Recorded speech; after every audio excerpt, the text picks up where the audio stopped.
Welcome to another edition of Your Image, the public relations program on TV, your flagship program. Today, we are having a fusion of all-time professions, talking about town planning and public relations. Town planning has evolved with human beings, and it's something that has been in existence, that has brought about development, that has brought about planning, and other socio-economic development in any nation.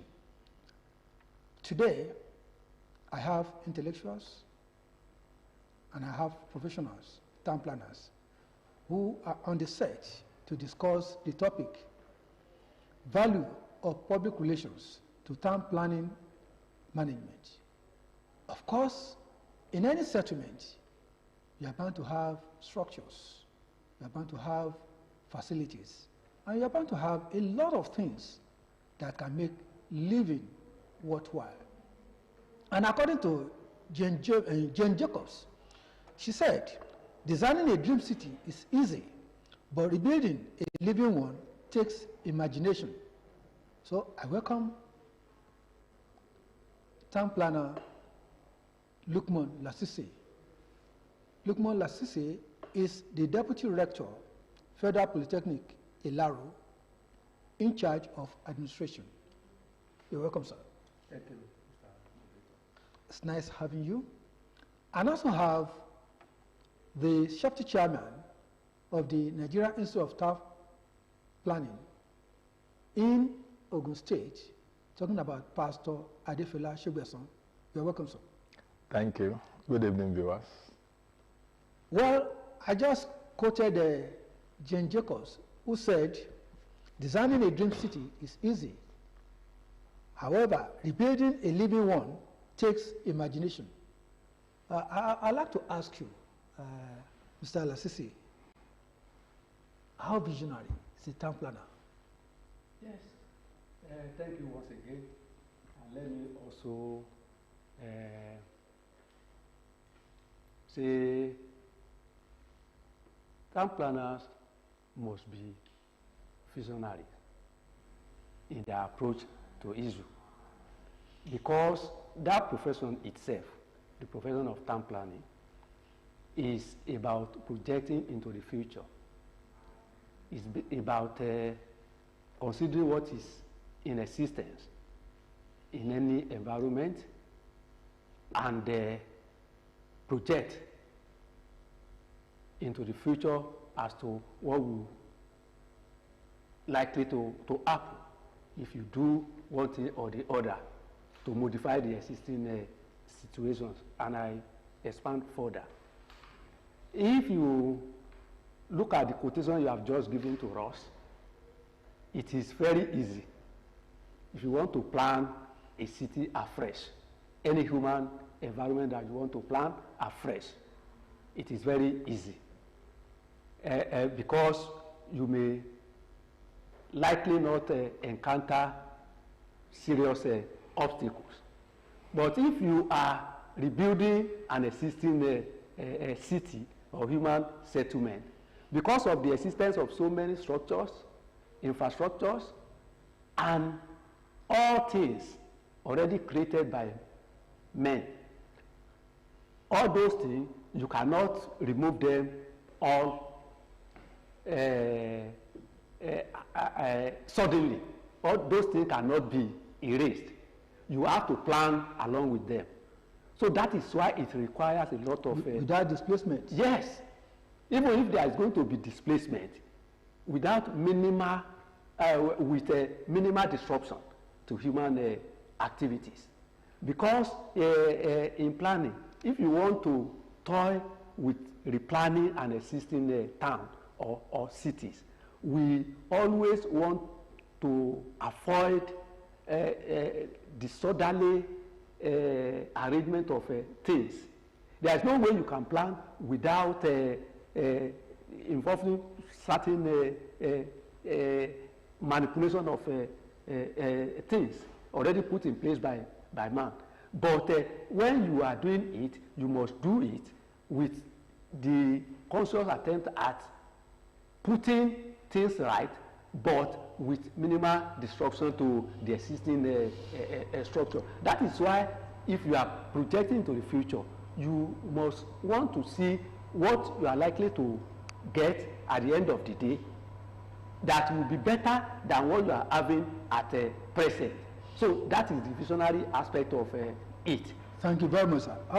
Let me quickly congratulate you on your election as the chapter chairman of the Ogun State Institute of Town Planning. Thank you, sir. Pastor SOGBESAN. Thank you, sir.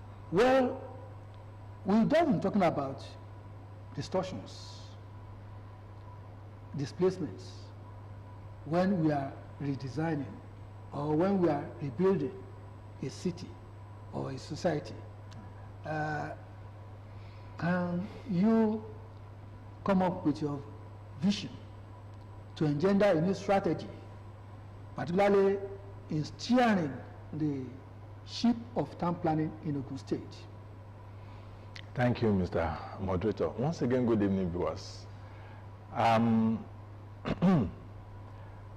a matter of fact, coming on board as a new chairman, which my distinguished colleagues have given me the opportunity to do, we are not going to totally start from afresh as if the institute or the association has not been existing.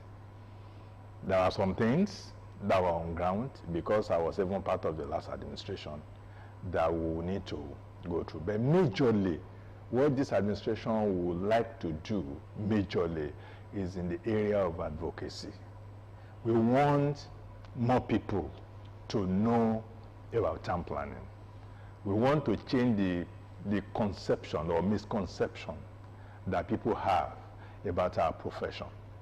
You know, people have this kind of mind that once they hear town planners or town planning, they are looking for who is carrying a brush and a bag to just mark their building.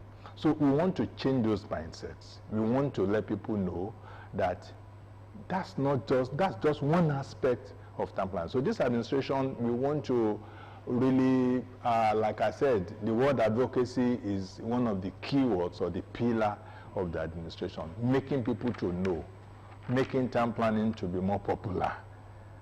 That's the area with which we are going to really work on.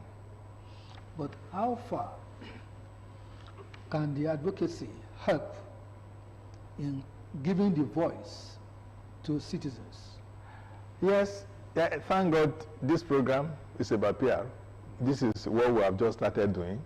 You know, when people hear, the Holy Book says faith comes by hearing.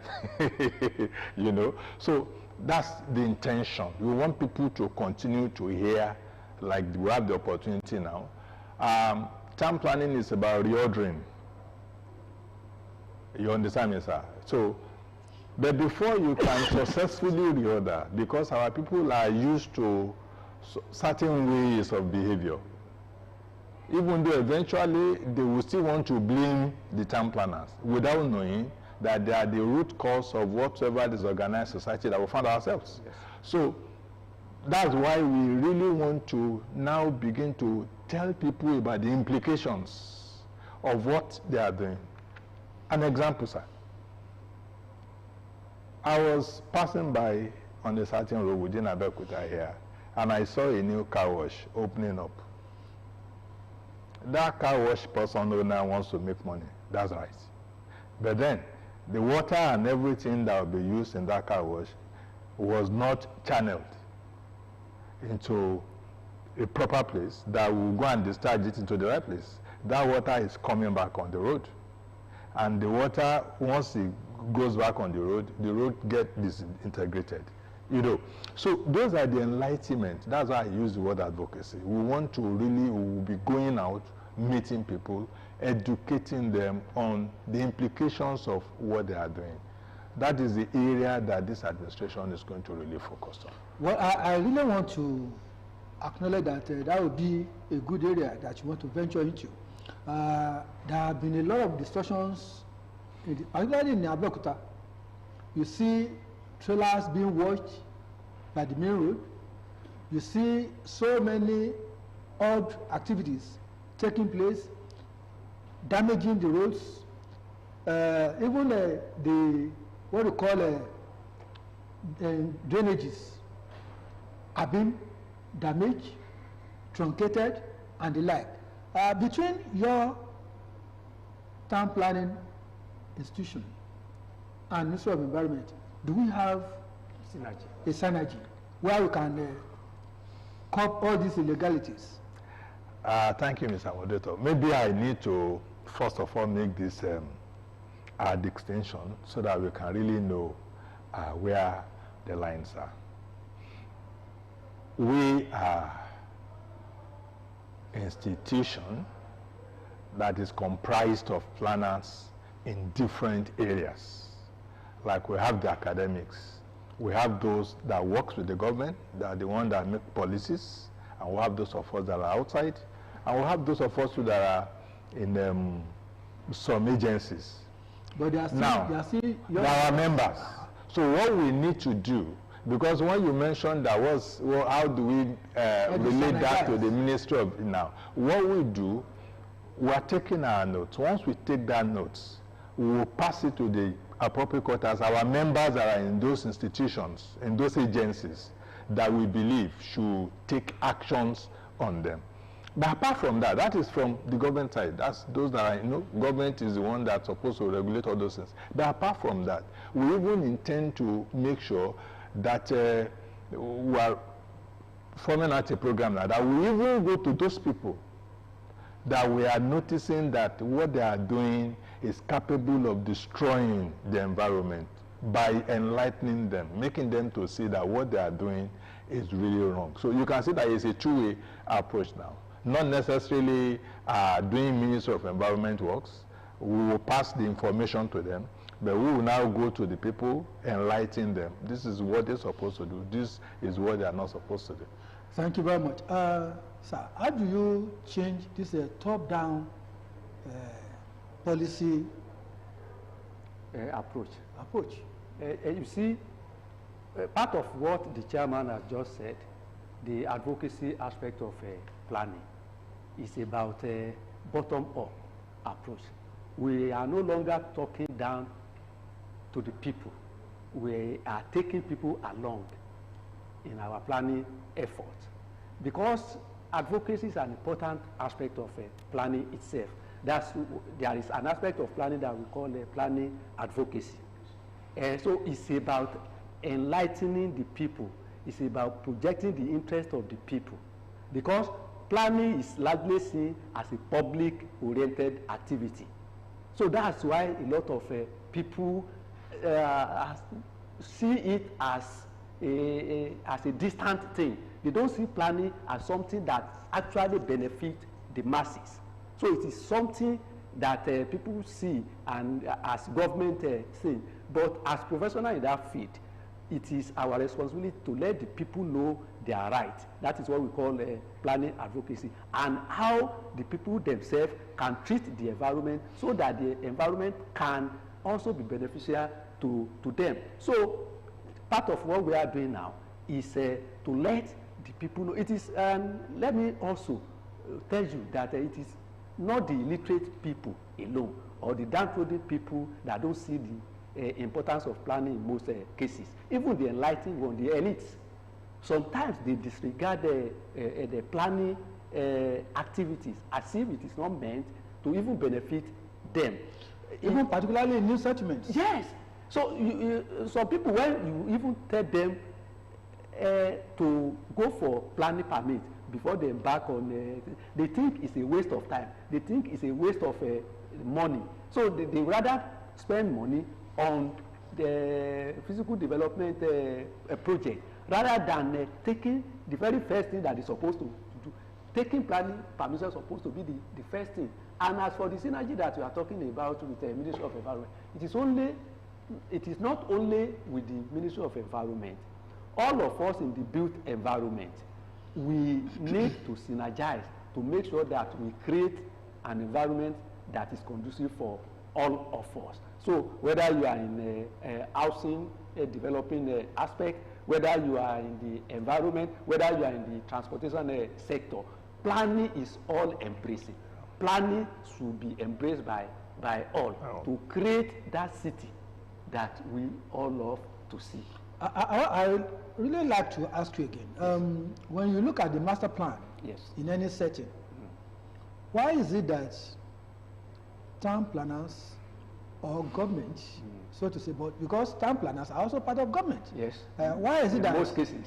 why is it that they cannot adhere to the master plan and ensure that follow it through distortions and new sites, new buildings that are coming up fit into the proper planning? Well, maybe what we should address first is how many of our cities actually have the master plan that you are talking about. How many of our states have regional plan?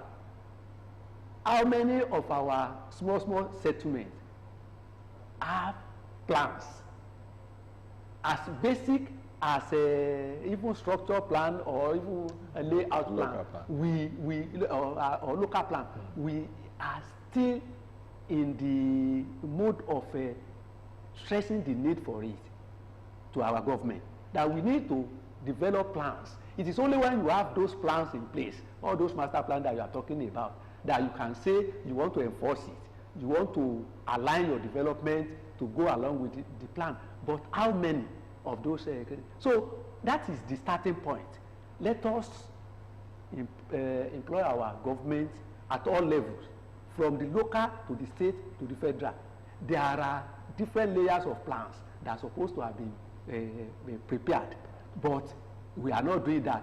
I pity most of my people that are working with government, because they are really trying. It is like trying to force water from the rock when you don't have existing development plans and you want your city to be planned. It means that what they are doing mostly is ad hoc arrangement at planning. If you come to OGTV Ajebo side and start looking at the houses that conform with planning rules and regulations, that is ad hoc plan, because you don't have master plan to actually say, okay, in this part of Ajebo side, these are the land uses that are supposed to be there. This is where we're supposed to have residential area. This is where you're supposed to have a public institution. This is where roads supposed to go through. Well, let me go to the chairman, because it sounds amusing to say that when a new site is being developed, that the state does not have a plan. I want to believe that at the onset, when an environment is discovered, certain professionals are supposed to have gone to work to begin to map out, and a collection of architects, town planners, builders, surveyors are supposed to have congregated to come up with a physical plan that will ensure a fine settlement. Is it issue of funding, or is it issue of personnel, or is it the issue of non-cooperative attitude of government? If I want to answer you straight, I will say all that you have mentioned. But then I will still need to add one more thing. At times it could be political interference. Now, but I also need to mention that as a nation, we are just trying to making sure that we get our things in order. We are not there yet. Planning is supposed to be the first thing that will be done. For example, the new estate that you mentioned. When the surveyor gets there and runs his perimeter survey, the next person that's supposed to work is the planner. Is a planner that will order the use of that area that is going to be. Because even no matter how small or how big an estate is, it is a planner that would have determined where what will be before the architect, the engineers will now really come in. He would have shown in his design where the road infrastructure and other infrastructures will be. But let me just say, our governments will continue to hope that they will know what to do. You know, the first thing, with respect and apologies, the first time I came here, you know, I can't remember one program that I came for there. I first drove to the other place that OGTV was using. Then I was now told that I had to come here. You know, the first thing that came to my mind as a planner, I said, I'm very sure if a planner was involved in the planning of this OGTV land, the studio will not, this building will not be where it is. Why do you say so? Because I could see it. Structural defects? Not structural defect now, planning defect. I could see it. I could feel it immediately when I came. So I just smiled to myself. Now, many of our politicians do not know the role, the importance of the role of planners. That's what I have noticed. And that's what we are trying. Though I'm not a government person, but I think when I see something that is good, we need to mention. Except recently that you have a planner as a commissioner in the Ministry of Physical Planning. But then, if something has been on for decades, can it really be restored or be worked on within few years? It's not possible. So when we have a planner in that ministry, you can be seeing some policies that are coming out now that has the propensity to be able to at least make some things to align. You understand me? But then, so we just need to that's why we are saying that this administration, because our advocacy will not only be to the people, we will still be even talking to the government as well. Let me ask you this question. Yes, sir. Why is it that the elite environment are always well planned than the mass environments? I would have rather want to really disagree I want with your you. frank Yes. talk on it. Yes. Is it that it's a matter of carefree attitude to the social development of the masses?